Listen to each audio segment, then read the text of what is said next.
Big boss season రెండో weekend అయితే వచ్చేసింది. ఈ వీకెండ్ లో కింగ్ నాగార్జున వచ్చేసి కంటెస్టెంట్స్ మీద అయితే ఫైర్ కావడం జరిగింది. మెయిన్లీ యష్మి గౌడ మీద అయితే నాగార్జున సార్ ఫుల్ ఫైర్ కావడం జరిగింది. Worst behaviour of the week అని అంటూ అండ్ నాగార్జున సార్ ఆమె స్టాండప్ అనగానే ఆమె లేచి మొహమాటం పడుతూ అండ్ ఏమైనా సార్ అనగానే ఏం చేసావంటూ మౌనంగా చూసి అండ్ నాగార్జున సార్ వచ్చేసి వర్స్ట్ కంటెస్టెంట్ ఇవే అన్నమాట ఈ వీక్ లో. ఎందుకంటే నీకు నీ బిహేవియర్ కానీ అన్ని సైకోలాగానే ఉన్నాయి.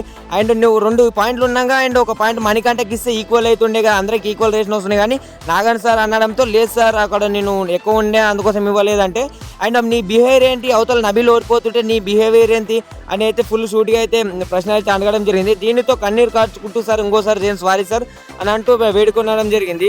ఇలా చేయకూడదమ్మా అండ్ టెలివిజన్ అవుతుంది కదా కొంచెం చూసుకోవాలి, నీ బిహేవియర్ అన్ని చూసుకోవాలంటే ఓకే సార్ అంటూ అండ్ ఏడ్చుకుంటే అయితే యష్మి గౌడ్ అయితే కూర్చోవడం జరిగింది. మరొకసారి ఇలాగానే ఎవరైనా కంటెస్టెంట్ చేసే మాత్రం మీరు బయటకు వెళ్లాల్సిందే. ఇలాంటి సైకో బిహేవియర్ ఉంటే అండ్ అందరు గేమ్ ఆడడానికి ఉండడానికి అంటే ఇలా పర్సనల్ గా అయితే పెట్టుకోకండి. నా వార్నింగ్ అందరు కంటెస్టెంట్స్ కి అయితే ఇవ్వడం జరిగింది.